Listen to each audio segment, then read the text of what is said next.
खबरें हिमाचल की में आपका स्वागत है और मैं हूं आपके साथ लोकेश लकी जगवानी। बीजेपी का राष्ट्रीय अध्यक्ष बनने के बाद पहली दफा रविवार को हमीरपुर पहुंचे जेपी नड्डा का कार्यकर्ताओं ने जोरदार स्वागत किया।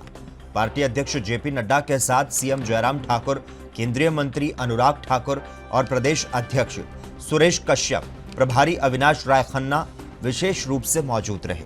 स्वागत के बाद हमीर होटल में जिला बीजेपी हमीरपुर की बैठक का शुभारंभ नेताओं ने दीप प्रज्वलन से किया। इस बैठक में पार्टी के हमीरपुर जिले के तमाम पदाधिकारी और वरिष्ठ कार्यकर्ता मौजूद रहे। पीएम मोदी के बिलासपुर दौरे से पूर्व चुनावी बेला में पूर्व मुख्यमंत्री प्रेम कुमार धूमल के गृह जिले में आयोजित ये बैठक महत्वपूर्ण मानी जा रही है। इस बैठक में पूर्व मुख्यमंत्री प्रेम कुमार धूमल अपेक्षित थे, लेकिन वे बैठक में मौजूद नहीं रहे। इस बैठक में पूर्व मुख्यमंत्री प्रेम कुमार धूमल की मौजूदगी पर विशेष नजर थी, लेकिन उनकी गैर हाजिरी से कई सियासी चर्चाएं शुरू हो चुकी हैं। बीजेपी के राष्ट्रीय अध्यक्ष जेपी नड्डा हिमाचल प्रदेश के दौरे पर हैं। चुनावी बेला में जेपी नड्डा का यह दौरा बेहद ही महत्वपूर्ण माना जा रहा है। आपको बता दें, ऊना में पार्टी कार्यालय का शुभारंभ किया गया। इसके साथ ही जेपी नड्डा ने सभा को संबोधित करते हुए कहा कि बीजेपी पुराने कार्यालय के साथ हजारों की संख्या में नए कार्यालय का निर्माण कर रही है और लगातार जनता के साथ जुड़ रही है और बीजेपी अपनी विचारधारा से दुनिया की सबसे बड़ी पार्टी बन चुकी है।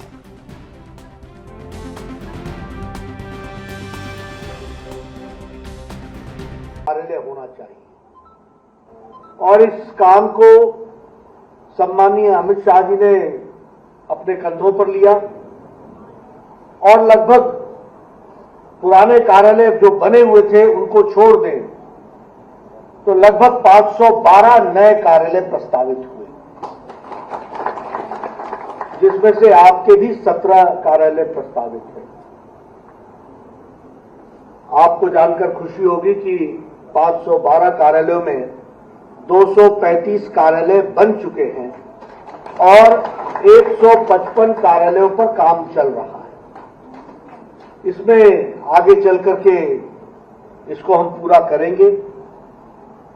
यह कार्यालय जो यहां आपको समर्पित हुआ है, इसमें सिर्फ यही बड़ा हॉल नहीं है, ऐसे 2 और हॉल भी हैं, कॉन्फ्रेंस हॉल भी है,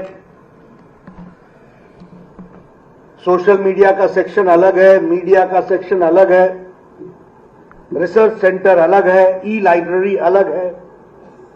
यानी यह कार्यालय मॉडर्न इक्विपमेंट के साथ सुसज्जित कार्यालय आज हम आप सबके साथ यहां पर समर्पण के साथ ये कार्यालय आपको मिला है। आशा करता हूं कि इस कार्यालय का सदुपयोग करते हुए अपनी विचारधारा को बढ़ाने में आप कोई कसर नहीं छोड़ेंगे और इस कार्यालय का सदुपयोग करेंगे, ऐसा मैं आशा रखता हूं। मित्रों, मैं बार बार कार्यालय बोल रहा हूं, ऑफिस नहीं बोलता हूं। मुझसे कई लोग बोलते हैं आप ऑफिस क्यों नहीं बोलते? मैंने कहा ऑफिस 9 बजे खुलता है, 5 बजे बंद हो जाता है। कार्यालय कभी बंद नहीं होता है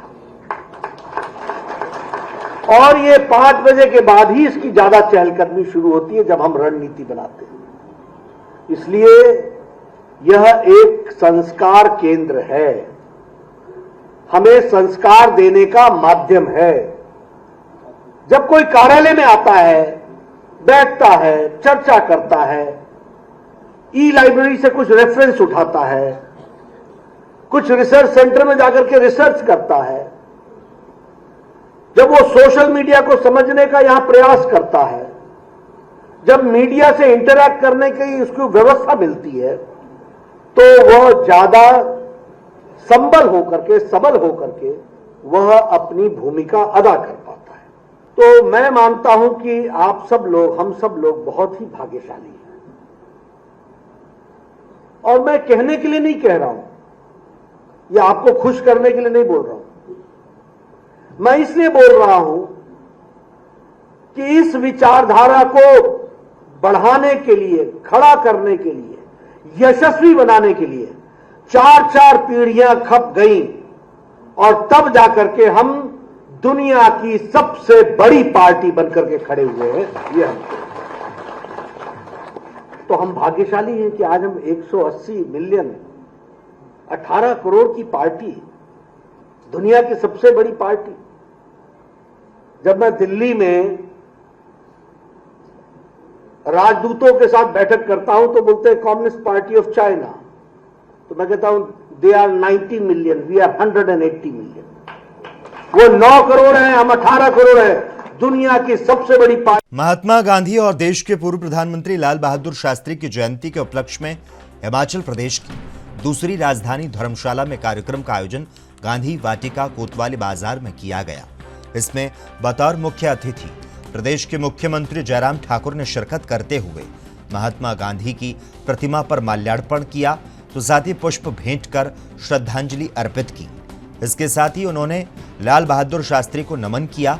गांधी जयंती के उपलक्ष्य में इसके पहले प्रभात फेरी हनुमान मंदिर से गांधी स्मृति वाटिका तक निकाली गई, वहीं सर्वधर्म सभा का आयोजन किया गया।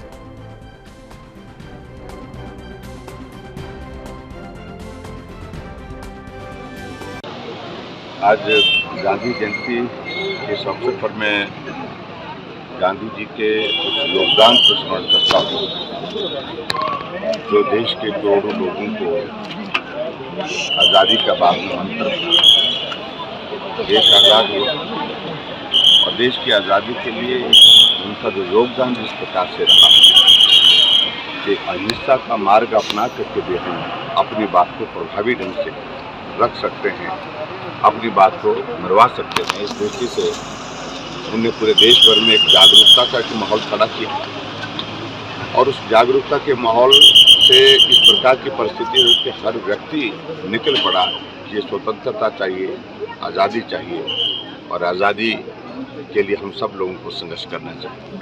इस प्रकार से जो उनकी प्रेरणा रही उसके लिए मैं उनका जो है उनके योगदान को स्मरण करता हूँ, उनको श्रद्धांजलि देता हूँ।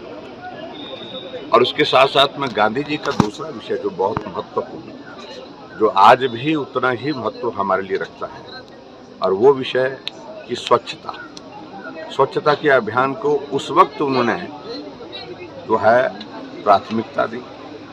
कि स्वच्छता हमारे जीवन के लिए बहुत आवश्यक है और आज हमें इस बात की खुशी है कि हमारे देश के यशस्वी प्रधानमंत्री नरेंद्र मोदी जी की जो शीर्ष प्राथमिकताएं उनकी हैं उसमें स्वच्छता भी जो है एक बहुत महत्वपूर्ण प्राथमिकता है, जिसके लिए सदैव जहां भी अवसर उनको मिलता है, मौका मिलता है, वो अपनी बात कहते हैं और स्वच्छता के अभियान में जुड़ करके काम। जहाँ तक लाल बहादुर शास्त्री जी की बात है, उनका योगदान भी देश की आज़ादी के लिए बहुत महत्वपूर्ण रहा। एक स्वच्छ छवि, एक ईमानदार नेतृत्व उस वक्त जो देश की एक आवश्यकता थी उसकी पूर्ति उन्होंने की और उनकी भी आज जन्म जयंती है। इस अवसर पर मैं उनके योगदान को भी स्मरण करते। हिमाचल के मंडी में जिला कांग्रेस कमेटी द्वारा गांधी भवन में राष्ट्रपिता महात्मा गांधी और पूर्व प्रधानमंत्री स्वर्गीय लाल बहादुर शास्त्री के जन्म दिवस पर एक बैठक का आयोजन किया गया। बैठक के पश्चात उनके चित्र पर सभी कांग्रेस कार्यकर्ताओं द्वारा पुष्पांजलि अर्पित की गई और उनके बताए हुए मार्गदर्शन पर चलने की शपथ ली। इस दौरान कांग्रेस के प्रदेश महासचिव चेतराम ने कहा कि भारत को स्वतंत्रता दिलाने के लिए इन दोनों महान विभूतियों का महत्वपूर्ण योगदान रहा है।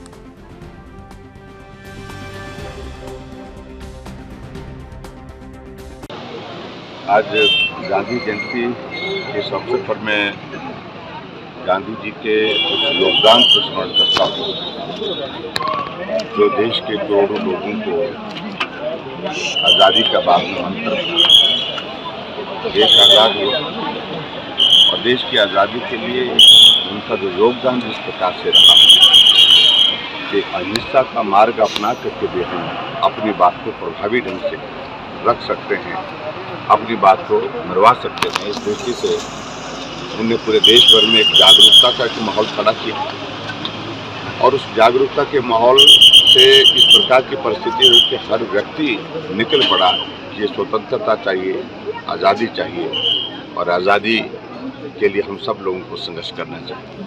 इस प्रकार से जो उनकी प्रेरणा रही उसके लिए मैं उनका जो है उनके योगदान को स्मरण करता हूँ, उनको श्रद्धांजलि देता हूँ। और उसके साथ साथ मैं गांधी जी का दूसरा विषय जो बहुत महत्वपूर्ण है, जो आज भी उतना ही महत्व हमारे लिए रखता है, और वो विषय की स्वच्छता के अभियान को उस वक्त उन्होंने जो है प्राथमिकता दी कि स्वच्छता हमारे जीवन के लिए बहुत आवश्यक है। और आज हमें इस बात की खुशी है कि हमारे देश के यशस्वी प्रधानमंत्री नरेंद्र मोदी जी की जो शीर्ष प्राथमिकताएं उनकी हैं, उसमें स्वच्छता भी जो है एक बहुत महत्वपूर्ण प्राथमिकता है। इसके लिए सदैव जहां भी अवसर उनको मिलता है, मौका मिलता है, वो अपनी बात कहते हैं और स्वच्छता के अभियान में जुड़ करके कहा। जहाँ तक लाल बहादुर शास्त्री जी की बात है, उनका योगदान भी देश की आज़ादी के लिए बहुत महत्वपूर्ण रहा। एक स्वच्छ छवि, एक ईमानदार नेतृत्व उस वक्त जो देश की एक आवश्यकता थी, उसकी पूर्ति उन्होंने की। और उनकी भी आज जन्म जयंती है। इस अवसर पर मैं उनके योगदान को भी स्मरण करते हुए और इसी के साथ ही हिमाचल की खबरों में बस इतना ही। तमाम अहम खबरों के लिए आप देखते रहिए ANB न्यूज़।